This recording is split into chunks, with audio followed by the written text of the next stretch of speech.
Welcome to DPX-AI. I am Larry Vogel, and I will be your host tonight.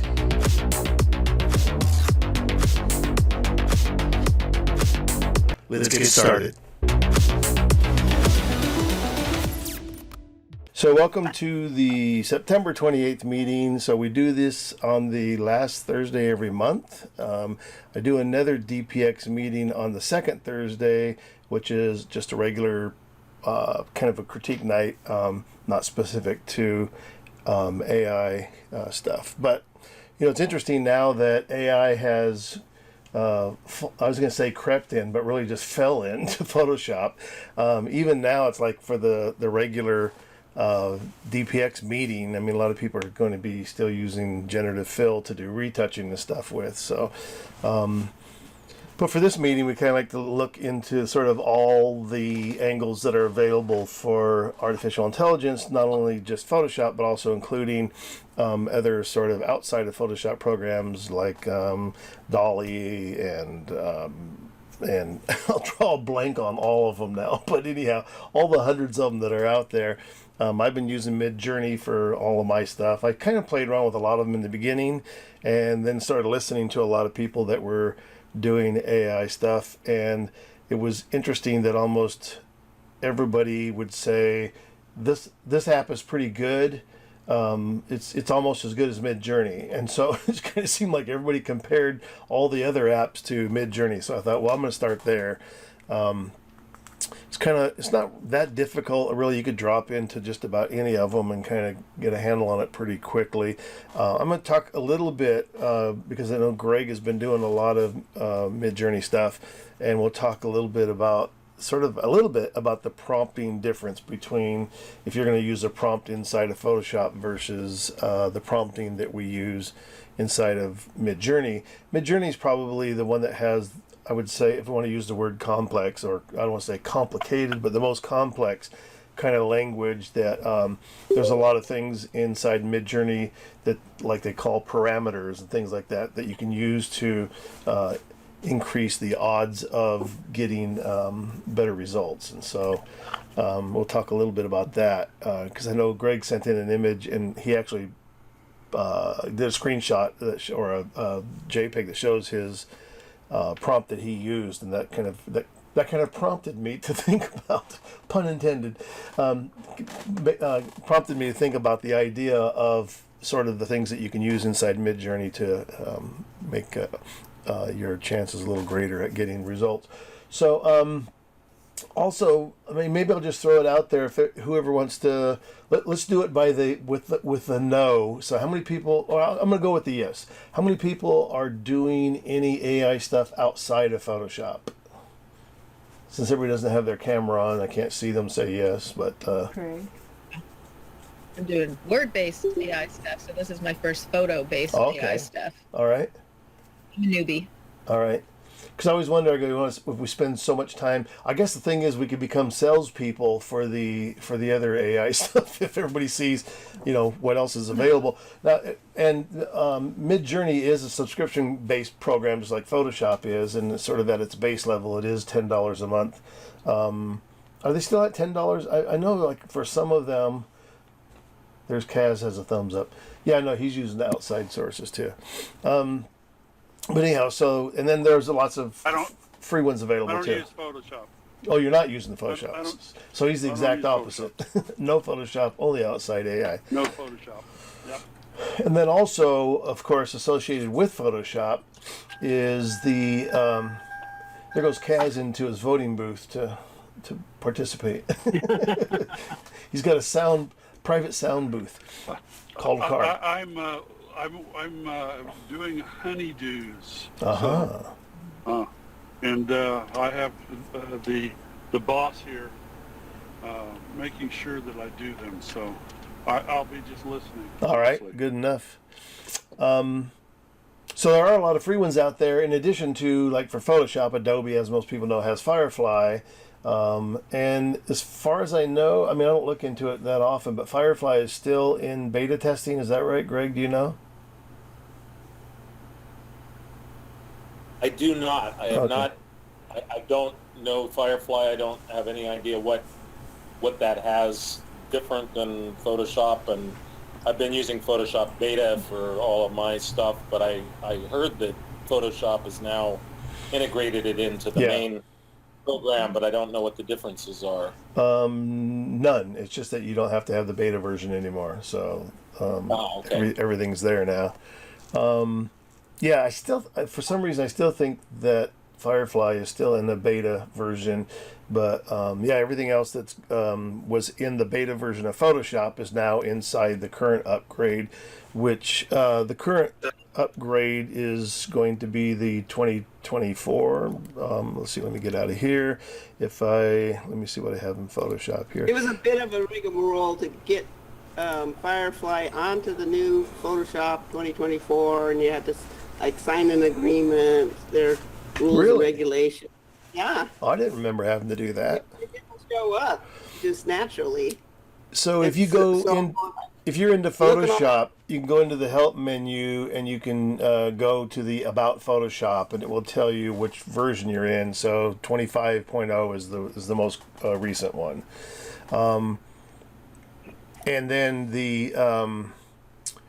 of course, then there is the I have mine floating, or not floating up here, parked. So one of the cool things they actually did do with this contextual panel, it used to be that, you know, like if I took the lasso tool and say I put a selection around here, the panel was constantly moving to right below your selection, and they had this little 3 dots where you could say pin the taskbar, but every time you reopened Photoshop, it would go back to the floating taskbar, which was a real pain. So the new version now, and I prefer to put mine up here at the top just to get it out of the way. And now when you do the pin the taskbar, it'll remember that that's where it was the last time that you had asked for it to stay there. So now if I shut down Photoshop and reopen it, it'll still be pinned down up there. So you don't have to keep doing that every time. I don't know why they had it set up that way before. Like it was, oh, see, the mine just lied to me. It just jumped down here. Now, come on. How long ago did you discover that, being able to pin that? Because I've been doing that for about 2 months, 3 months, Only on maybe. no, but each time you reopen Photoshop in the beta version, it would float back down at the bottom again. You had to pin it every didn't time. do that for me. Oh, really? It would stay pinned? Yeah. Oh, it interesting. stayed. Then maybe they But updated it the could beta just be version a glitch too. with how the beta installs it. Let me see. Does it Yeah, install, see, mine is oh no, it stayed there. I was gonna say mine was acting funky. So they may have upgraded the beta version then when they did that change on the regular Photoshop then one too. So I'm gonna let's see. Let me go back into here. I don't really have any announcements. The only one is that we've kind of mentioned each time is that I've begun.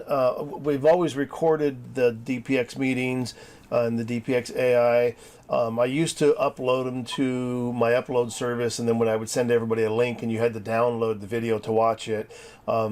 Just a few months ago, Barbara suggested, we were just talking about it, and she goes, well, why don't you put the videos up on your YouTube channel? And I go, well, that's a great idea. So I started putting the videos up on the YouTube channel, and then that way you don't have to ever download them. It's a real pain to have to go download those big files. And then plus the cool thing about this was because somebody had told me that they were away from the home doing something and, you know, was able to watch some of the meeting and stuff on their phone when you're not at home, you know, where you would have downloaded it to. So this way it'll always be up on my YouTube channel. So all of them will be there moving forward now, and so if you wanted to look back at any other ones, you can do that. And that's kind of the only announcement that I have. Does anybody have anything that they wanted to mention to the group? Shows, openings, workshops? And it can be also one of those fair warnings. Stay away from this place. Don't go there. So, all right. If anybody thinks of anything during the meeting, did you have something, Paul Anderson? Yeah, is last month's recording up on the YouTube channel? Yes, I usually put them up the next day. Okay, I'll go look there. I couldn't. Okay, thanks. I hope it's there. It is. I put it there.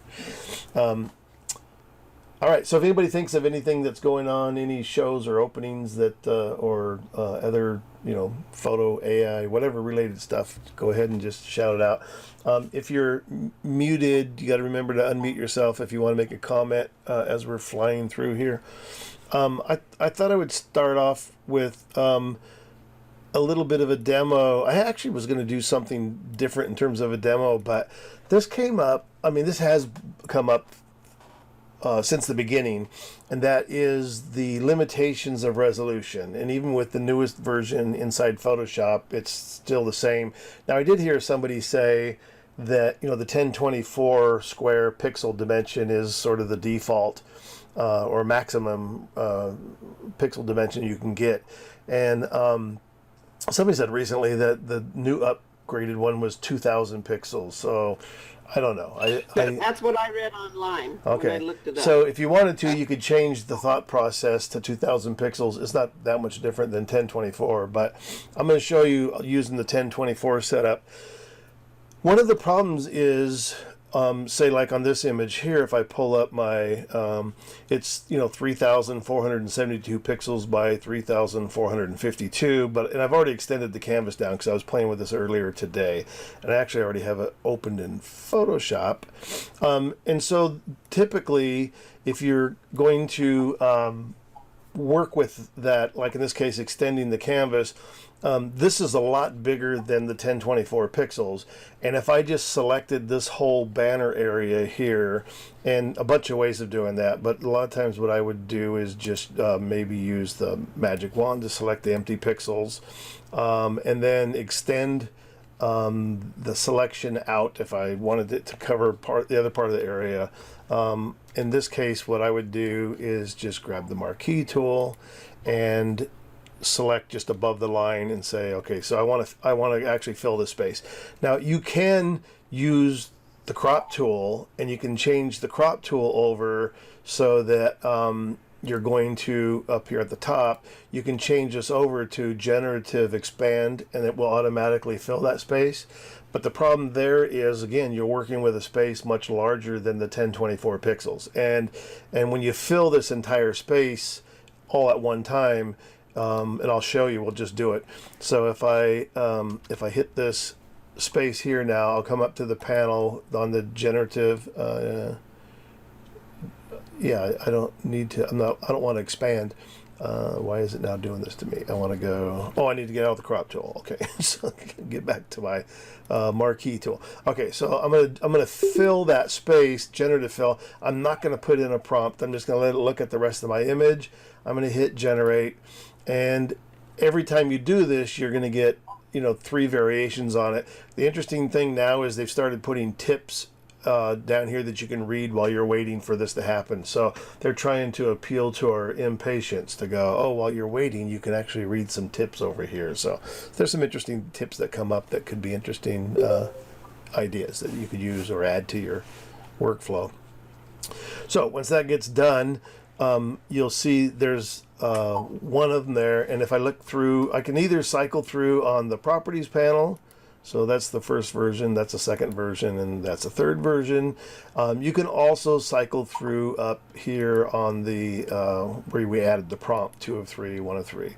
So if I zoom in on that, and this image already actually has a little bit of glamour glow or something added to it, but you can clearly see where this detail here, and in fact, if I turn that off, I'll drag out a guide so we can kind of mark where the new information happens.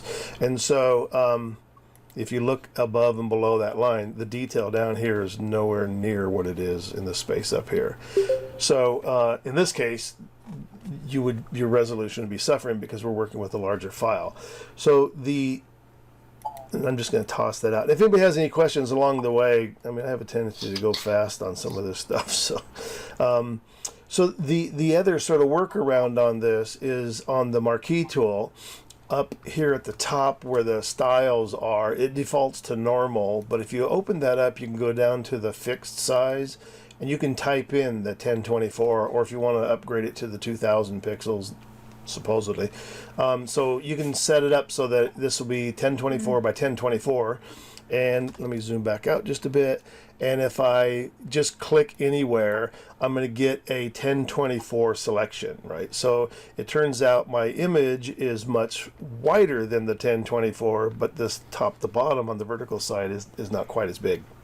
So I don't need to fill all the space up here, so I can use the marquee tool and just go to the minus to remove this. Now the trick here though is you need to jump back out of this fixed size, because otherwise it's just going to make another 1024. So when you go back to normal, I can say let's delete that upper portion. Now I want it to be a little bit over that spot there, so there's a blend area there. And now when I hit generate, and I'm not going to type anything again and say fill, it'll now just fill that space, and the resolution will be much better. Now, and I haven't seen anybody talk about this, and today when I was playing around with this, it just occurred to me that nobody has mentioned this. And it's like every time we create a digital image, we have to apply sharpening to it, right? Even our raw files are sharpened either in Camera Raw or Lightroom before we come in here. And so if I, and in fact, my background layer has, there's a smart filter here, and I've already applied unsharp mask. So I'll go ahead and turn that off just so that we're looking at the upper area not sharpened. And so here's the resolution of just doing the 1024. Now, and yeah, here it is at the top. So, and it still looks softer than this up here.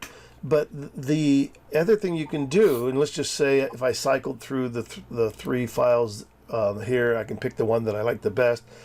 One thing I noticed on this image too is that generative fill is kind of looking at this depth of field thing, because you can see these are like way out of focus, and then it starts to get sharper here. So you're going to be aware that generative fill, or AI, is also trying to play the depth of field game sometimes, and so I wouldn't choose this one because this is way out of focus in the foreground. So let me look at the next one. Now see, this is a lot sharper in the foreground, so it doesn't have quite that depth of field issue. And then the third choice also is equally as sharp. So I could choose between those two, or I could generate a new one. Okay, so let's go back. I think this one looks a little more consistent. So that looks great.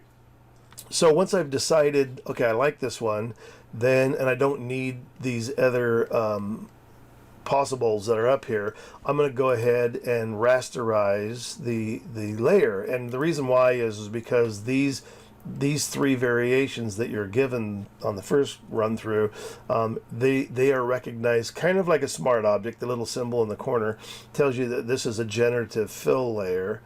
So if I pull that over so you can actually read it. So generative fill 5, because I've been playing around with some other stuff. So this is saying this is my 5th layer that I've done it to. And so one thing is I can't retouch on this layer. It's just like a regular smart object. So once I'm happy with my selection, then I will go ahead and right click, and I will just say rasterize the layer. And as soon as I do that, all the other options go away. I've now kind of like said, okay, that's one, is the one that I picked is the one that I like. And pull that up, and then I also the mask that comes with it is based on my initial selection. So I would go ahead and apply the mask to the layer. I don't need the mask on there again, so I'm just going to say apply the layer mask. So now I basically have that pretty much. It's still on its own layer. I can turn it off and on, but as far as the generative fill goes, it's pretty much baked in as its own layer now. And if I were going to do this, layer by layer by layer, and I'll show you how I did it, I would build out the whole thing. But at this point, I could still convert this back to a smart object and then apply some sharpening to just this layer. You don't want to apply sharpening to the original layer, and I think these generative fills at the same time, because this one already appears to be a little bit sharper anyhow. So I would apply sharpening to all of the generative fill sections that you do, and you can do them all one at a time. And I did a comparison between using topaz and also the topaz sharpen compared to just using the unsharp mask. And so I can show you that difference here. This was a different variation on it. So this is topaz sharpen. And I'll click on the upper layer here, and this is unsharp mask, and they're on smart objects. So if I double clicked on the smart object here. So I'm at 313 and a radius of 0.5. I could increase this radius up to say 1, and it's going to give me a little bit sharper results. That's a bit crunchy there, so I probably want to bring it back down 0.7. But anyhow, you can see that by doing that, if I turn off this unsharp layer, let me turn off the topaz one below it, is that, or let me turn off the sharpening, so the filter. So that's the before, and hopefully it comes through on the screen video capture, and then that's the after. So you can greatly improve the sharpness of the generative fill stuff, because I've seen a lot of people that are talking about it and they go, so that's the best it can be at the 1024 square, which isn't true. It can be better if you apply sharpening to it. And I think that I've used the topaz on most of them. It's a little more cumbersome because it takes longer to do. But the second way of approaching this, I just put these into a group so that I could show you that comparison. The second way of approaching that is, like in this case here, this group shows, let me count them. So there's 1, 2, 3, 4 fill layers in order to get all the way across this bottom using that 1024 resolution. So if I turn those off one at a time, so there's the first one, similar to where I started before anyhow, and you can start anywhere, but then the one next to it, and then the one into the right hand corner, and then moving to the left side of the image. Once that's all completed, then this is all into a group, and I only saved it so I could show those. What I ended up doing was taking that 4 generative fill in the group, duplicated the group only because I wanted to save the group to show you, but basically took all 4 of those now, and they are all on a layer by itself. So that's all of those fills on a layer. And then I ran that through Topaz Sharpen. So you don't have to do each one of them one at a time as far as sharpening goes. But again, it's really greatly improved when you look at the results of applying the Topaz Sharpening.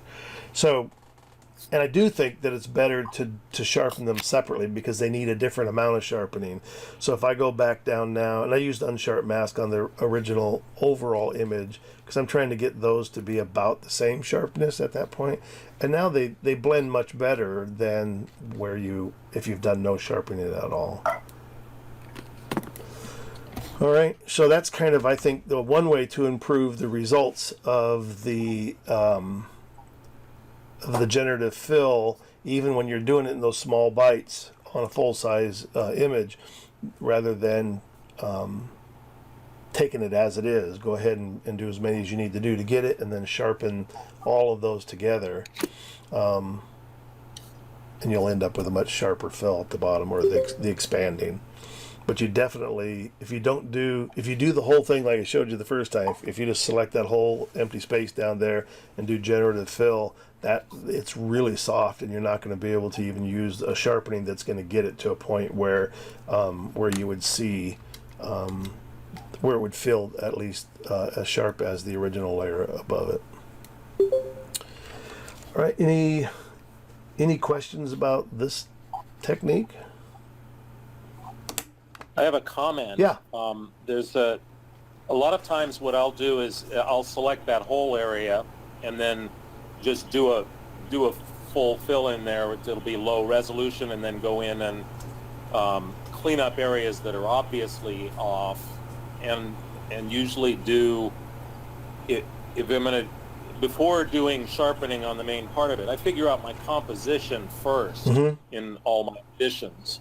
And I'll use that low resolution one just to get something sketched in, especially because I'm not doing photographic stuff. I'm sometimes trying to generate ideas with more fantasy stuff. So it'll put in things that I hadn't thought of.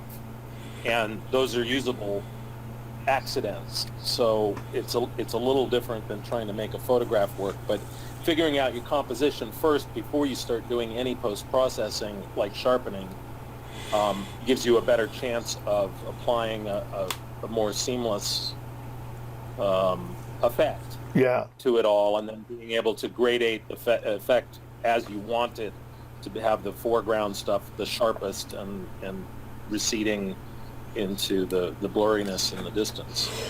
Yeah, well, in this case, I didn't want the lower or the, because you saw in the first generation that it did create a depth of field, selection here on its own, but all Yeah. three of them didn't have that in it. And I was when I first clicked on filling that space, and it was terribly out of focus in the foreground. Then I realized, oh, wait a minute, it's a depth of field thing, because even in that little short distance, if I turn that off, just from this front edge to where it blends back here, it was creating on its own that front edge like out of focus in terms of depth of field, not that it was just the regular softer focus. The one thing that I'm worried about, in fact, it's interesting because on our Monday mornings, Judy has talked about it also, is because it's almost impossible to generate the same thing twice. And if you end up generating a low res thing that you really like, then you wanted to go, oh, now I want to do a high res and get that same effect or that same fill. You're probably not going to find it again. And so, but like what you're saying though is that you're still, so what are you doing? How are you getting the low res then to fit? Well, like on an image like this, I would have probably just used the generative expand to expand into that bottom area. Mm-hmm. When you use the generative expand, it usually, my experience is that it actually creates the whole image, taking the image that was there before plus the expanded area, and it puts it all on one layer, but it masks it so that the generated area is at the bottom is showing, but the whole thing is there. And what it does is it makes a cleaner transition between the original content and the generated content there, so that makes a little more seamless line at the transition. I'm mostly adding stuff in there in places where I don't have this kind of detail. Right.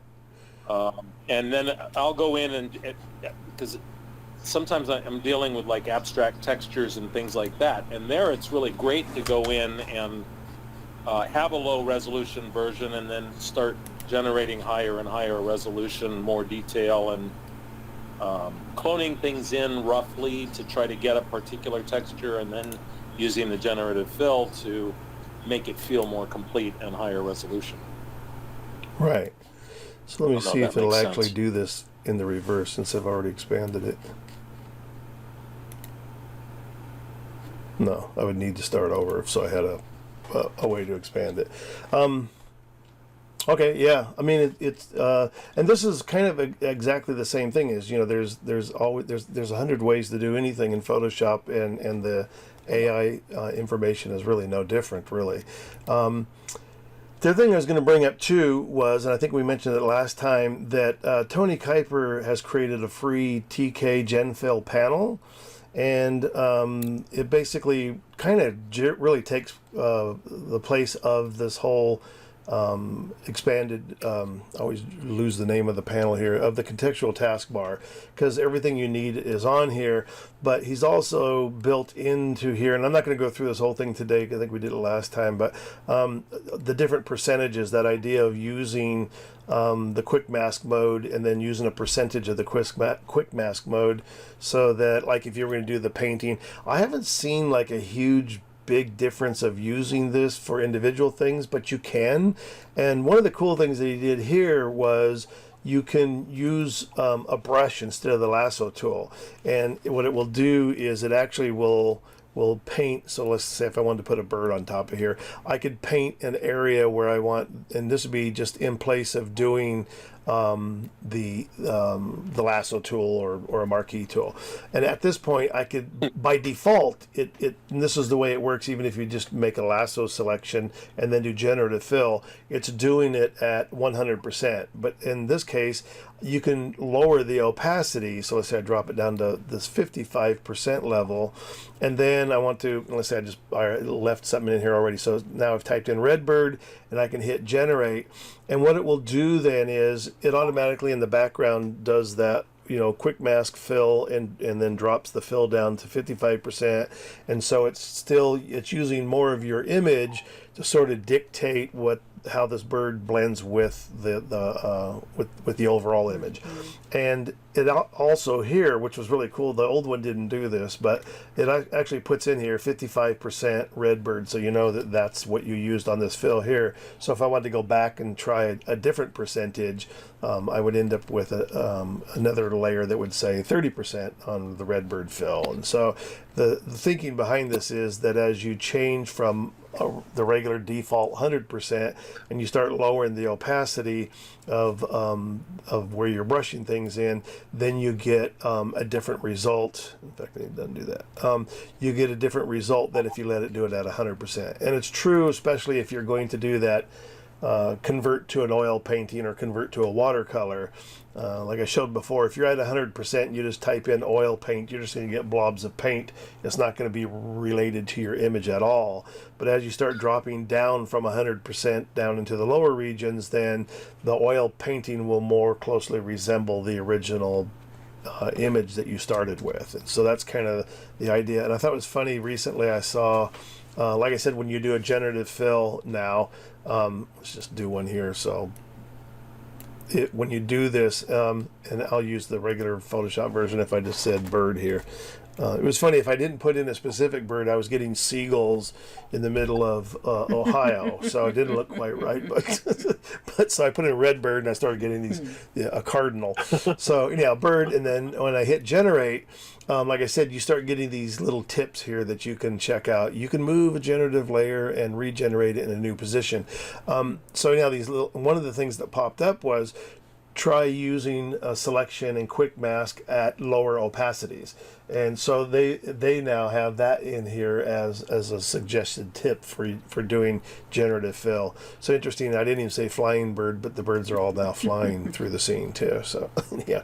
One thing you have to be careful of is because the way that this generates, there's a mask there that's the shape that I drew, but if I turn the mask off, and let me get back to the image layer. If I turn the mask off and I turn all these other layers off, you'll see that the area that it generates is actually a square. It just puts the mask in so that it can blend in the background. So you can alter that mask also. But what you can't do is if I took, once I've generated this bird, and if I were to grab the move tool and say, oh, I actually want to put it over here, now the surrounding area is not going to match the pixels around that area, because when it built it when it was over here in this position, and it used those pixels to generate that surrounding area. So the only thing, and you could do, is you could make a selection of just the bird itself. So if you did object selection, you could probably create a reasonable mask that would then allow you to be able to move the bird around. But then you lose the ability to use that perfect blend. Oh, and then one more. Could you create? Go Would ahead. you be able to create a bird on a separate layer all by itself with a selection? Well, yeah. So if I turned everything off, right, just to an empty pixel layer, and say again, take a lasso and draw a selection, I could still generate, and I could say bird. I'm not sure if it's going to just put it on a white background, because I've never done this on the image itself. Keep the taskbar at your fingertips. Simply go to the three-dot menu and pin the taskbar to a position you prefer. This is like watching a movie. I get anxiety with subtitles. It's like, am I going to get through the whole thing before it disappears? So yeah, no. So now, what it probably wanted to do was generate a bird, a whole bird, but no, it's actually created a bird and a background, so that won't work. It has no reference material, so it's not going to have a relationship Right. at all to the image that you want Right. it to, if you do it this way. Yeah. Okay, but it still didn't do a whole bird. No, it didn't. Maybe it should have, because it should generate a bird the size of the selection that you make, but in that case it didn't.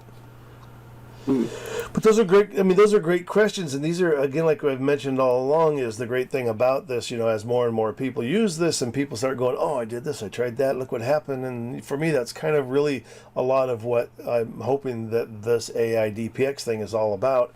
is that people are going to go, oh yeah, but I did try this or try that, right? And so, and like I said in the beginning, already as more and more creative people get a hold of the technology, so like again in this case, Tony Kuiper's already made this generative fill panel. So if you want to try this thing out, you can just go to his website. And in fact, if you just want to, you can just even do a Google search for TK Gen Fill, and it will get you to his website where you download the thing for free and install it.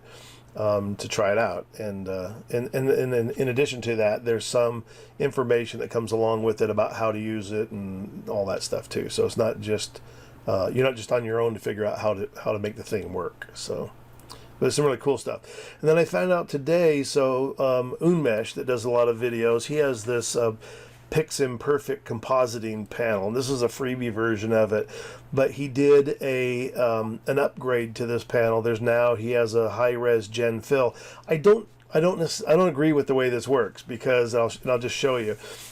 You have the ability to select, say how much resolution you want to create in your selection. You can also expand here. So let me just say, I'll go back here. Let me just flatten this for now. And let me grab the crop tool, and I'll just crop the image so I can just show you how his thing works. And there's a couple things, like I said, in there that I don't necessarily agree with doing this. And Colin Smith has an action too for doing that 1024 fill the space kind of a thing. But here's the problem with it. It doesn't give you the option to select which one you want to use. It just selects it as it goes through. So like in that case where I had the depth of field issue in the original one, it would have just sailed right through and selected. I think it just takes the first one that happens.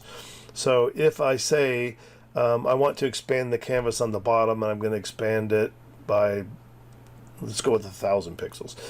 So if I want to expand the canvas at the bottom, it automatically starts going to work. So it's expanded the canvas, and I didn't do anything. It's just now working, and it's going to start filling in those spaces, a selection at a time. And you'll see as it starts going, it'll do as many as it needs to do. So there's one selection, and I think it's the 1024 size that it's doing. And so it's just going to go across there. And the problem is that, like I said, I didn't get to choose the first one, and I'm not going to get to choose each one after that. And then the problem is because each one that's generated next to the one before it, because it's using that neighboring information, if I decided to go back and change it, then it's not going to match up because it used that information to create the next panel. So when it gets done, oh, by the way, you can write a prompt in more than 100 different languages, just in case you... All right. So there it's all done. And again, you can see that it did do that weird sort of focus shift on this foreground. And you'll see that it puts it all into a group. So let's just say if I go into the group here, and there's 1, 2, 3, 4 of these. And if I decided, oh, wait a minute, I want to go back to this first one and see what other options were available. Well, now if I change, say I like this one, you can see it doesn't match up now. So I'd have to redo each one of them one at a time anyhow. So to me, it doesn't make any sense to make an action out of any of this, because you're going to lose that ability to pick, or even say, I don't like any of these, let me generate again. And so if I generate again, that would be the only time. If I generated this square again, now it probably would do it with the other one in mind there. So I don't think automating this edge problem is really a smart thing, because again, you lose all those options.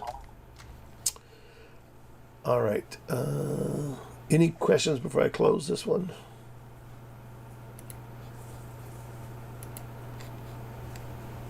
All right. So a few people did send in some images we'll look at. And I think we get a lot of like, what about? Hey, what about? Those. So this is Paul Lawrence. This is Paul Lawrence, and this is Paul Lawrence's file. So, oh, and just as a recommend, so if people weren't here before, you didn't know, if you want to send in files, and if it's easy enough, or you want to show a before and after, I think it really helps a lot for us to be able to see, rather than just going, oh, here's my here's my results of doing whatever I did. It's kind of cool to be able to see where you started and how you got there. So this is the two of Paul's. So obviously he's using some kind of a painterly thing. So Paul, tell us what you're doing. So, just in general, I'm fairly quickly becoming bored with the generative fill because I don't find any creativity in it. The thing that you mentioned earlier, that it'll come up with something interesting, but you can't repeat it, is frustrating to me. And I tend to use programs where I can repeat the changes that they make so that I can play with them. However, I've found it to be pretty darn interesting for portraiture. So the image on the left is straight out of camera, slow shutter speed, bit of a pan as it was shot, and I've always liked it, but not enough to want to show it to anybody. And then the one on the right, I ran through the Photoshop Generative Fill, and probably put Impressionism or something in there, and then I take them back into both Photoshop and into Topaz Studio and do a little painting and moving and stuff. But I just liked what this did, and I've liked a lot of the portraits that I've come up with from pictures that are decent pictures, but lack interest. It seems to be adding a punch when it comes to portraiture. So that's all I got for this. Well, and I think your comment, I mean, and I mentioned this like a long time ago when I did the presentation on AI, was same thing as going into Midjourney and typing in a prompt and getting an image back. It starts to feel very quickly like, well, this doesn't seem that creative, other than you are kind of, coming up with an idea to at least feed into the prompt. But I still think that there's so much potential of what more we could do with it, rather than just putting in a prompt or getting an image back. Is like, how could we use it to augment what we do? And I think the more that we work with it and start sharing, and people start saying those sort of things like, hey, what if you tried this, or have you tried this idea? And I think your idea too of mixing up the AI results then back again with some of the Topaz Studio stuff could be amazing. I mean, the thing is you're creating something that wouldn't be or could be created any other way, by at least starting with the AI or the. So you did this as a total paint over in Photoshop using the AI fill, and what paint technique did you ask for? Probably Impressionism. Okay. If I had any sense, I would actually look at these things before the meeting started and try and figure out what I did. But probably Impressionism, and I just let it go at that. Sometimes, although not in the cases of portraiture, but sometimes I found with some of the surfing shots, if I don't put anything in, if I just want an area to be generated, it can come up with some interesting stuff. But I think that this was oil color and Impressionism. Okay. All right. Any comments for Paul on this one? All right. That means everybody loves it. Yeah. I don't know if that's what that means. Or they don't want to say anything. Either way is fine. I like the effect of it. It feels more complete. There was a nice, I don't know, the original photograph had an interesting ghostiness to it, and but it's not quite complete, and the Right. resulting image is more complete, and it feels like it's more intentional, even though it was through this accident of partly accident and partly your choices. And partly not accident. Yeah, thank you. I agree.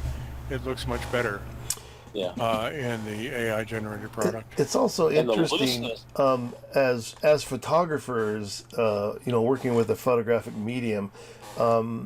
It's always been about control. Like, how do we, like again, the Ansel Adams zone system helps predict and analyze the image from the field to the print, right? And even his comment about pre-visualizing the image in the field. So you would assume what he's talking about is knowing how he was going to end up with the final image.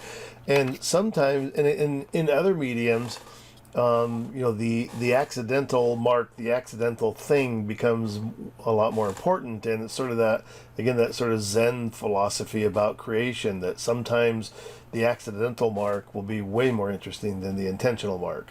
And so even though sometimes I think in this way things are happening by happenstance or accident or combined whatever, I think that it's still a viable way of producing artwork. It doesn't mean that it had to be totally in your control for it to be, we'll say, legitimate. And so I think that sometimes the accident can be a reward. I mean, look at Motherwell's work was all about creating that sort of calligraphic brush drawing that had this edge and took them like 30 seconds to paint the thing.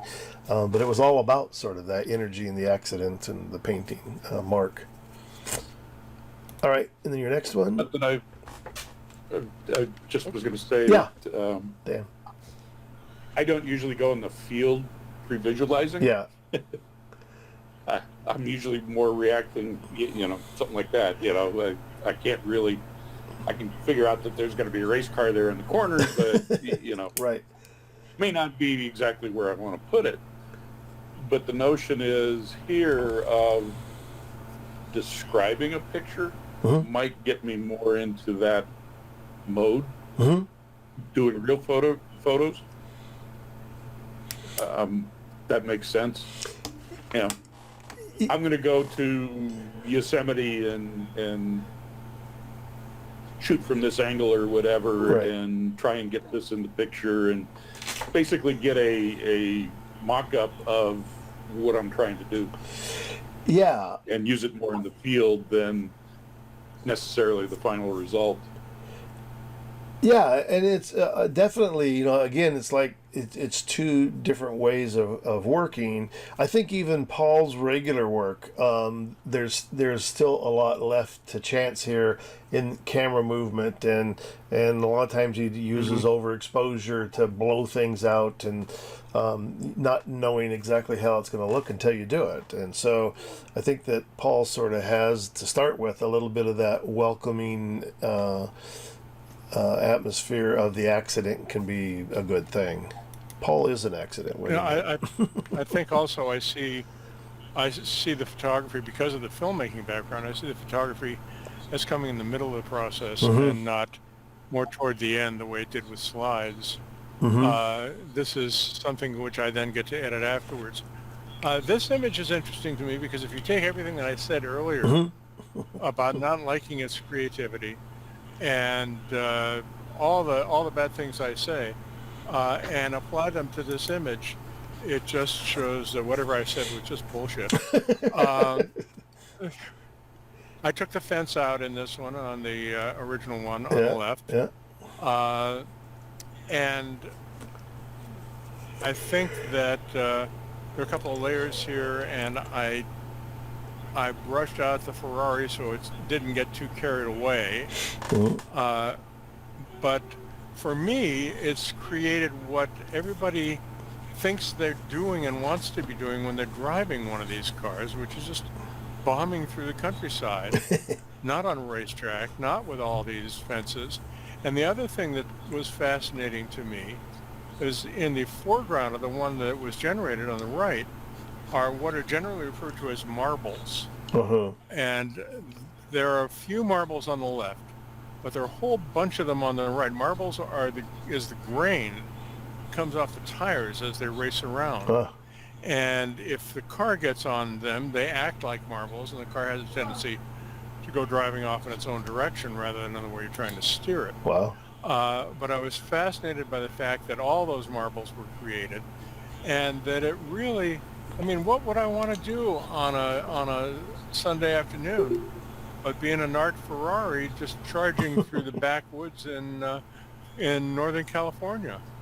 So I really like the way this image turned out. Okay. All right, any comments from anybody else? I think there's I mean, here it almost looks like he's going through a hole or something, and there's also a little bit of edge stuff here. I don't know. Could use a cleanup there. Yeah. Yeah, and actually, this kind of brings up an interesting idea, and this has been something that I had seen some demos on that I think is you like when we're masking animals with fur, people with hair, or birds with feathers, those edges always seem to be kind of hard to always completely control. And although this is a small JPEG, one idea is I think in this case, this masking didn't really quite work. And same thing as if you do somebody's hair and it doesn't quite work either. So the new tool here, the removal tool, has been suggested to be used as sort of an edge cleanup, like where if, say, the hair has a glow around it or the mask's not quite right. So it'd be interesting to see if it maintains the tire. But so basically this is just to draw that bad mask area, and then and because I have my box turned off to remove after each stroke, I have to tell it to go ahead and do it. And also, by the way, while it's doing this, so this is the hole. It still has to do up to the cloud and back. Yeah, so see, it didn't do a great job. So let's go backwards. And I don't know, I don't know if it has anything to do with the low res here or not. I did one the other day as a demo. Was a hair mask, and it actually cleaned up the hair really well. It created basically what this usually does is it creates new hair. Again, this might not be the best example of using it to clean up mask edging, but we'll see what it does the second time. But it's something to keep in mind. Like if you still not great, but better anyhow. But the idea is like if you've got a mask that doesn't quite work properly, after you combine the image together, you can always go in and clean up some of those edges using that particular tool. That's really interesting. Again, it's like these everything that I had mentioned before was these, as more and more creative people start using these things, they're going to go, oh yeah, do you know, look, you can use this to do this also. And you kind of go, oh yeah, didn't think of that. It's a great idea. I just tried that remove tool and kind of left a shadow where I was trying to take out a person that was, dark, like that spot. And there was still like a dark shadow. Yeah, and it didn't. Depends on the contrast and the content in whatever areas you're applying it to. Right. But I think content-aware Phil did a better job. They did well, and I think that's a great comment because this was kind of, somebody did say that. They said, well, okay, now that we have that removal tool, I'll never need the spot tool or anything else. It's like, yeah, no, not really. Sometimes the other tools are still going to do a good job or a better job. The same thing happened. When the spot removal tool came along, I heard people, they would say, they might as well get rid of the clone stamp tool. I'll never use that again. And it's like, yeah, but sometimes you have to. So, yeah, it's not 100%. All the time. All right. Thanks, Paul. Yeah. Thank you. And then Judy. This is not San Diego. No, this was a trip to Japan. Nice. And this is in Kyoto. It's a famous castle. But I wanted to make it more dramatic. So we got some variations here. Yeah, so I did it in the mountains. So the mountains, an ocean, seaside. That one's pretty cool. And then desolate seaside. Wow. I like that. And So if you can see where the masking kind of didn't work.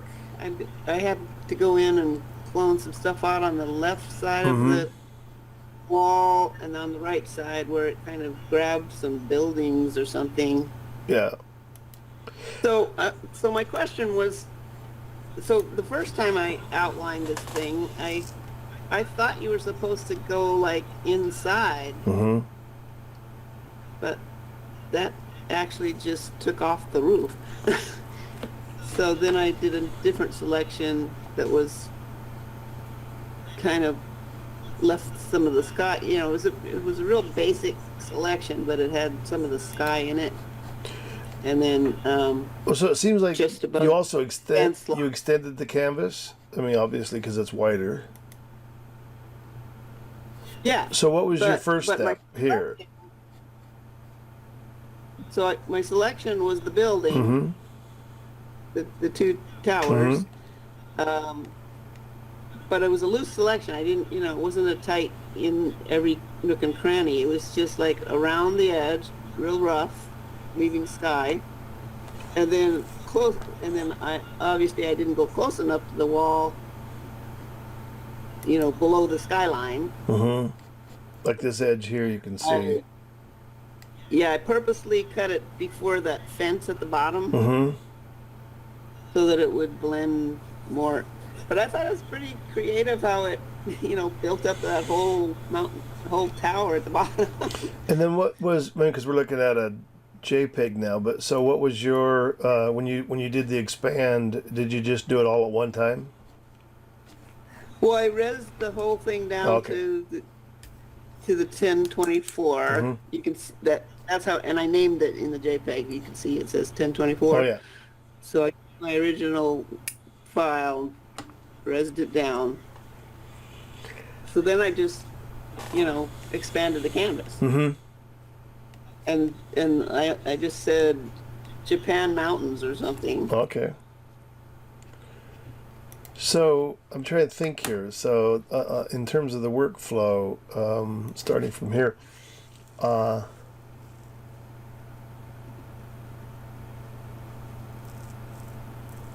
yeah, I don't know. I mean, if you were to when you started here and you said that you made a selection around the building itself or of the buildings, the two of them. Well, I thought it needed pixels from inside the image that I, you know, but apparently not. No, I think it reads what's outside of your selection area. So if you selected the sky and wanted to replace that, I think it's gonna read the edges of the building as the building. Although again, it has a lot to do with content and contrast and Right. all of that. Yeah, so when I did a rougher outside the building, Mhm. then it worked fine. But of course, the rest of the image still has sky in it, Right. which I mean, in this particular case, it was fine. So I'm trying to think in terms of the workflow. So if you were to at least remove this stuff here and say, because what's in the other ones at that bottom? Oh, I see. Then there's still okay. So you would have to do that as part of the expansion then, right? So then if we expanded this out, so I'm not going to have it do any fill. I don't want it to do that. Yeah. And I want to unlock the background so it's just empty pixels. So if I expanded this out first. A duplicate copy, but So you did what? Oh, a copy, yeah, okay. that's I just break my own rules. the rule. So, Photoshop #1. Always work on the okay, second so layer. if I expand this first, and then and just concentrate it on one side or the other. So if you then you fix the bottom also differently too. So I don't know exactly in this case. Well, this is not how I did it. Okay, so go ahead and tell me how you did it then. We'll just go back then. Okay. So, first I selected the building. Okay. So It's a really pretty rough selection, except at the bottom. So rough where there's sky in the background, I didn't care. okay. So, yeah, and then I did it up above the fence so that none of that fence would be considered. Okay. So let's go with this, and I will say minus this. It's just for grins.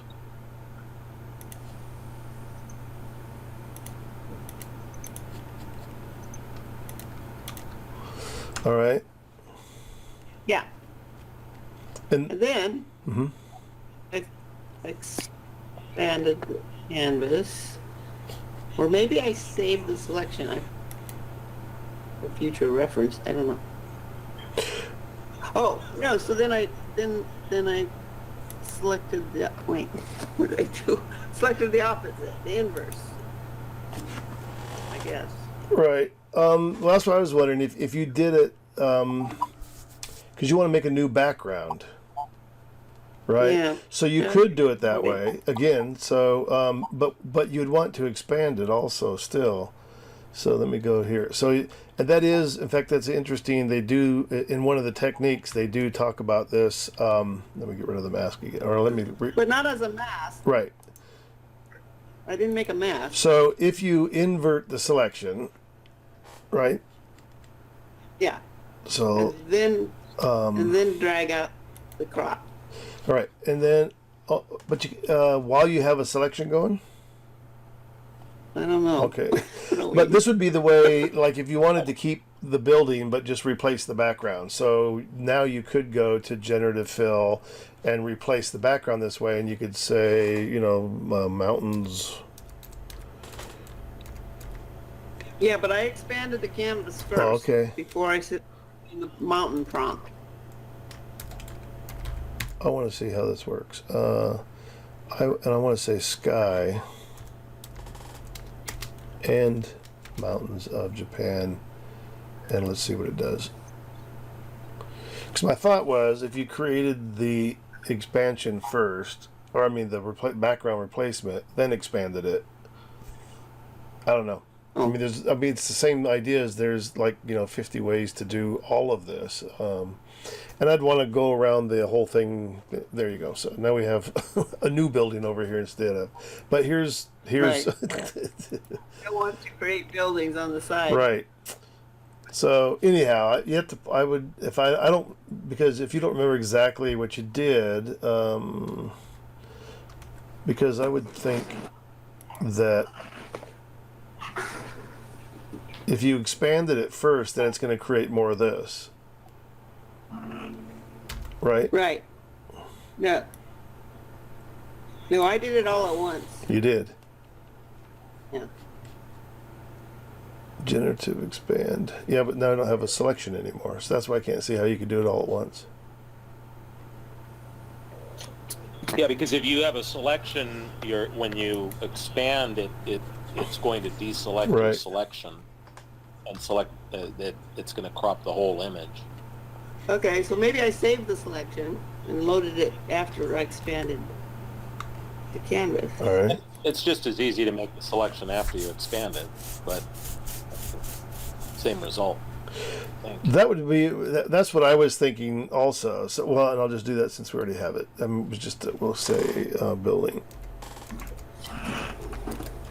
and then so if you did the expansion, and we'll just use the crop tool. We'll just do it both ways to start with.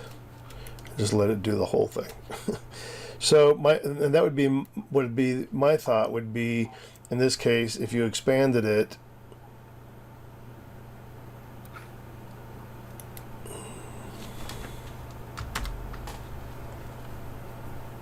made the selection, and then create the new background, like we just did a minute ago. But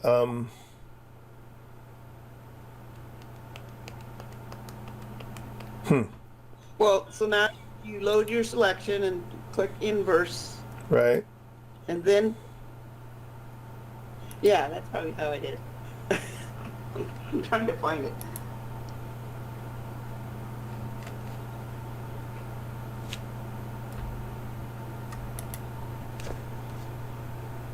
Okay, so I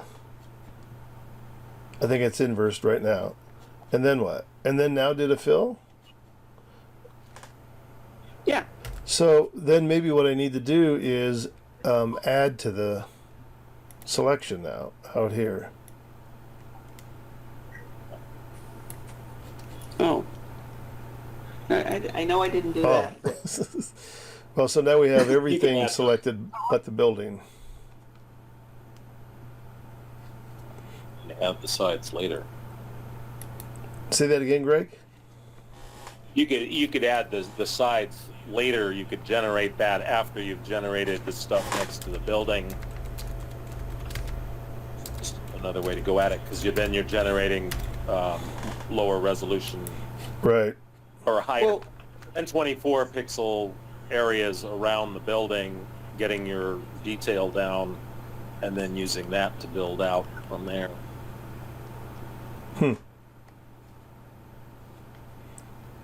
Rather than trying to generate the entire. Right. I wouldn't do it. I would still do it in the 1024 side. But so there we go. So that's the other way around the boat. Anyhow, so inverted it, added the left and right sides as a selection. Then I just typed in Japanese landscape, and interesting. And this is the way they show on the video. You know, there's the Photoshop video where they make a selection of the deer, and then they invert it, and then they put it into an alleyway of a street or a city scene and all that. Anyhow, all right, let's go back and see what you did. Again, there's 100 ways to do these things, but yeah, I think it was closer to what you just did. okay. But, Yeah, so the only thing I think you would need to do on these would be to just go back in and you know, make a selection here, and you probably wouldn't even have to. Let's just open that one. You wouldn't even have to put in a command, right? So if you just made a lasso selection. no, I just cloned that part in. Oops, I got the. from the edges there. I just want to see what it'll do. And then just don't type anything in. For more precise control, try drawing your selection in the shape that you want to generate. Uh-oh. There you go. Got a little bump there, but same thing over there. So yeah, sometimes, I mean, it's the same thing like when we just had content aware fill. Sometimes you use content aware fill and it's like it does maybe 90% of the job, then you have to go back in and kind of clean it up the old fashioned way. But Yeah. all that kind of works too.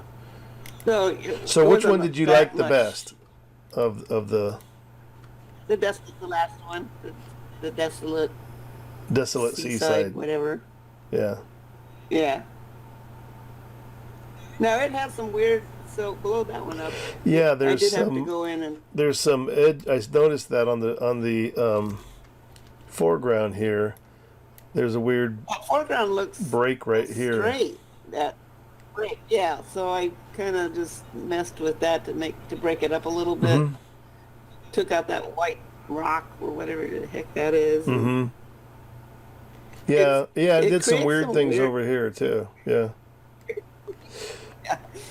Yeah, like what's that square block on the left over there? Yeah. Well, Yeah, that. only they know. I had to take that out. 'Cause But I don't again, know where those that are came from. yeah, and all that could be because all of this seems to kind of make sense up here. That's a little weird, but same thing is you could always clean up those things and see what it does. Who knows? Generative fill, generate.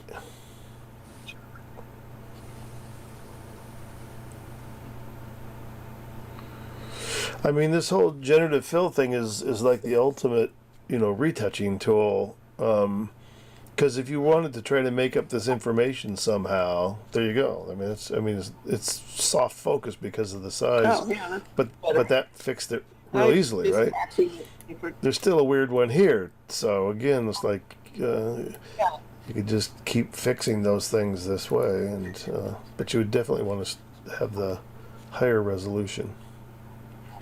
But it looks like because maybe this was soft focus to start with. Again, it because it does look at, you know, the surrounding information and figures out sharpness and depth of field and lighting and all that kind of stuff. All ends up being a part of it. So, but yeah, Yeah, I've been really impressed with Bobby's lighting. yeah. That's one of the things it seems to do well. All right. Yeah. Any other comments or questions about At least this one. And then you did this other one, kind of a similar problem of, is there a third one? Yeah, there it is. That's the original, right? The original's on the far right here. Yep. And then what's the difference No, between where's those the two? original? Oh, there it is. Yeah. And what's the difference between these two? AI clone, extend. Oh, one's PSD if you want to Oh, I see. Okay, see yeah, the yeah. layers, but if you just do the two JPEG Pretty amazing, though. side by side. Yeah. So, Well, what I was so totally amazed with is that look at that showcase in the store. yeah, the details they You put know, in there. It had nothing, you know. There's no way I could have content aware Right. filled that. So it just created this whole showcase, and it gave me 3 different selections, and this one I liked the best. So, And then oh, I see. This Then is I like had this the is actually a issue- wall or something here, so it wouldn't have mattered. I mean, you Yeah. couldn't step back and get a wider shot anyhow. no, the wall was right there, Yeah. so I didn't like that. So that took a lot of different methods. I expanded the canvas, but that didn't really do it. You know, I had to do a lot of regular cloning, and then content. It was a mixed bag of a bunch of different things. So, was this supposed to be like an art piece, or was It it? was just a display in some shop. Was this because I mean it looks like they're giving you the COVID warning, but were you Oh, yeah. were you allowed to like sit on Full of this? sun. So it was actually like a bench you could sit on. It looks like. Yeah, Oh, yes, interesting. You have to stay apart from each other. Wow. Right. Oh, I see. So each one of those could be a Probably. seat. Yeah, sit on the On the sign. sign, And, perfect. And that's how far apart. Funny. Oh yeah, they were very COVID aware. There, we wore our masks the whole time. Yeah. You can see in the background they're wearing Yeah. masks. Well, and they did even before COVID. So it's kind of like Oh yeah, they were. they were masked around people to that. start Yeah, with. there's All right. Thanks, Judy. exactly. All right, Greg, what do you want me to show here first? The final image or the making of it? Or together? Why don't we? Well, the making of it includes the final image, Oh, and okay. then we can look at the. Let's just Final put them image kind of side by afterwards. side there, I guess, and then we'll look at the other one big. So this This is really. one. Thank you. I was really happy with the atmosphere that came out of this one. I've been generating a bunch of faces. One of my favorite artists is named Mark Ryden, and he does these really very odd surrealist paintings. A lot of them with young girls in them, and they're really interesting faces to me. And I've been trying to generate these kinds of faces. And this was another artist named Ray Caesar that I used his name instead of Ryden, and I got the girl's face there, and it was not at all what I was looking for. It was more photographic. It's not quite photographic, but it's like really detailed photo illustration. And but a pretty face, so I thought, I've dumped that in with the blend mode in Midjourney. So I've been generating a lot of textures with Midjourney, which is where I got these ethereal patterns. And so I used the girl's face and the pattern in the middle top there, used blend mode in Midjourney, and I got a series of these faces. Wow. This one I liked because the hair was kind of floating. Yeah. And the light was really beautiful on the face. And this again it kept a lot of the facial features, but it generated 4 different girls who were all very similar, but not exactly the original one, but all with better lighting than the original. So that it's a place where it knows lighting so well, and it constantly baffles me what it comes up with. Yeah.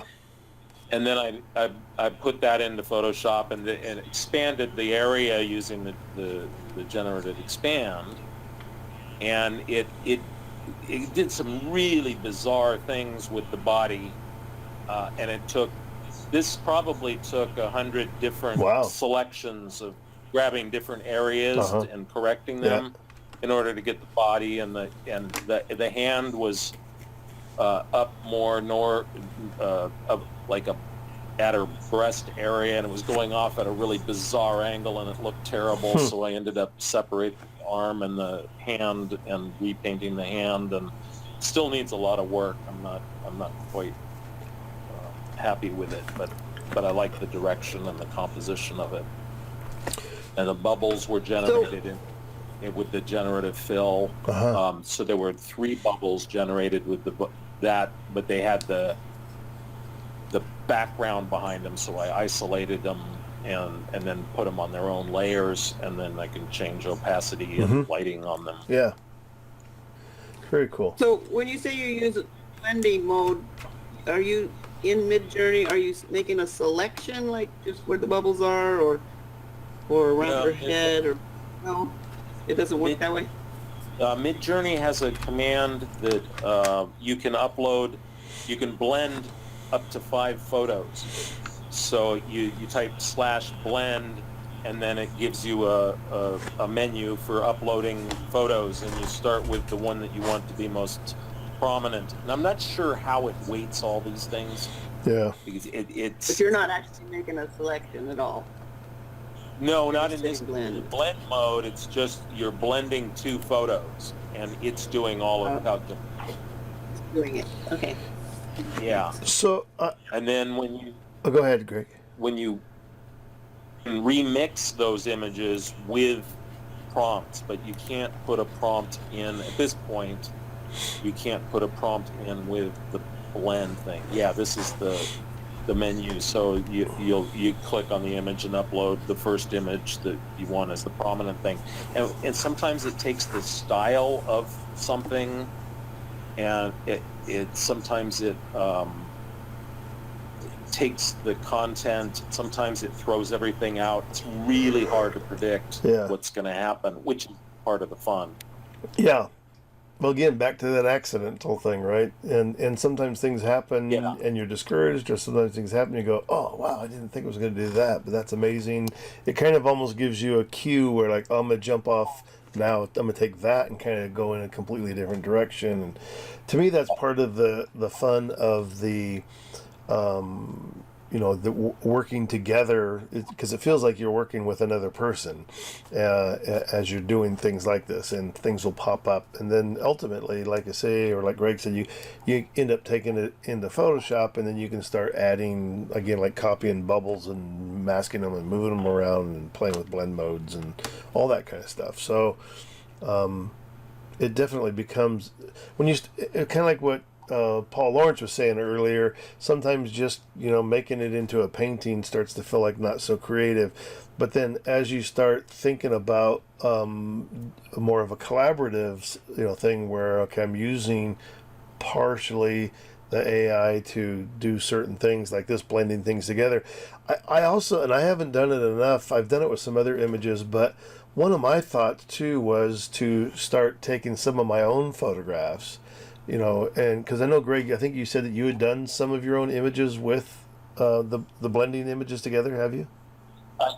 Yeah, I was going to mention that I took a photo of an egret flying in front of some green reeds and some Easter lilies that were dying in my yard, which had some greenery in the background, and it blended them together, and it didn't use the dying Easter lilies, but it made new Easter lilies in a photographic, or there's some kind of lily leaves as the back end of the bird, and it's got the beak of the egret. Wow. And it looks like it was just photoshopped together. It's all photographic style, and it's pretty seamless. Yeah. And I think there's a lot of potential for exploring that process. So, like Greg was saying, it's pretty simple. When you hit the /, you get all of the possibilities. So you choose the blend, and then it's just going to ask you to drag and drop, a file into there. And so if you've got, your bridge open, you can always navigate anywhere and grab some images of your own and drop them in here. Trying to think of what I had. Here we go. These aren't my photographs, but this is a whole thing of some stock photo stuff. So, which is can be equally as fun to play with.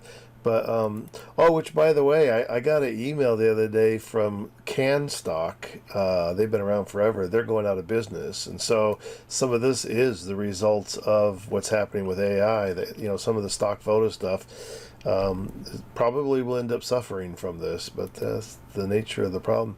So if I'll take her. I'll drop her in as one image, and then I can select another image. Let's see what else is in here that would be interesting. Let's try this one. Like a texture. That could be interesting. Yeah. And if you do 3 or 4 of them, you start getting these really interesting relationships between texture and content, color, and repetition and patterns. And so yeah, now I can add up to 5 images. So let's grab the map. What the hell? So we'll drop that in. All right, and then like Greg said, I also don't know how it determines the because at this point you can't add any more you can't add any prompts to it yet, right? No. Okay, so once we hit enter, then it starts thinking about it. And so this is actually all of the URLs that it kind of assigns to each image once you've uploaded them. Waiting to start. Here we go.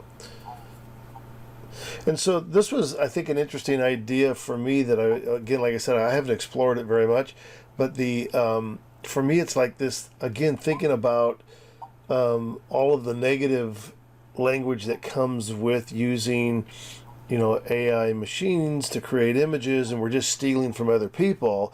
I go, well, okay, so now I'm actually grabbing 2, 3, 4 of my own images and blending them together to get something. So is this really taken from somebody else when I'm actually dropping my own stuff in here? And the thing is that it's really not stealing. So it barely put the map in, right? And it's interesting, it actually brought the girl out of the water, but it put all the posts in too. And you have other options too, like even at this point, you could pick any one of these things, and it's at this point. So like if I said, let's do number 1. So if I wanted to do variations on number 1, it's at this point that I could start adding in some other prompts, and you could say, birds in the sky or whatever. So you could add in all kinds of other things, and then from there you can keep building on top of your image by then using prompts to create on top of the blends that you've done. This wasn't a very exciting example of using the blend, but that's how it works anyhow.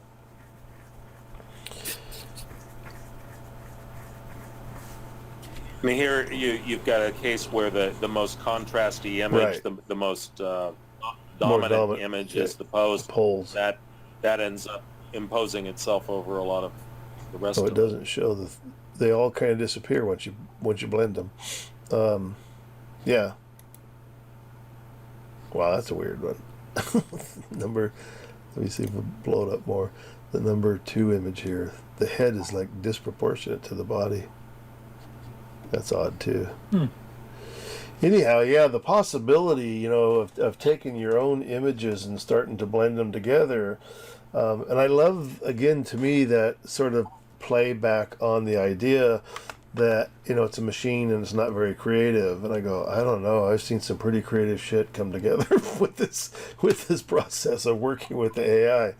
Feels creative to me, but maybe I'm being fooled. I don't know. Anyhow, I would encourage, I think you can still get a free list. You can set up and use Midjourney free for, I think they give you 25 images or something like that, and then after that you got to pay the pusher man, as they say.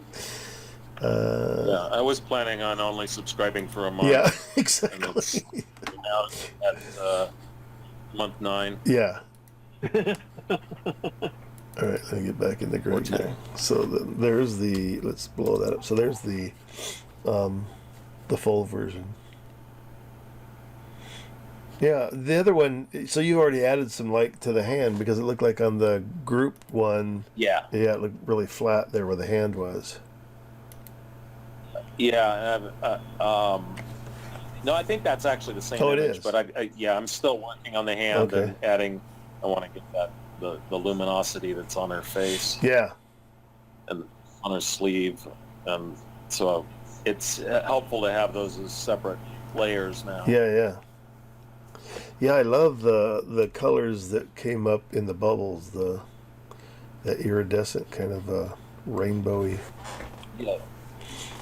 I think it's interesting. I've been playing with I Opacity. was going to ask you if you've noticed, it seems like for some reason, Midjourney likes to create kind of flat images in a sense that, if I were looking for a maximum black or, it seemed, this is fairly bright though.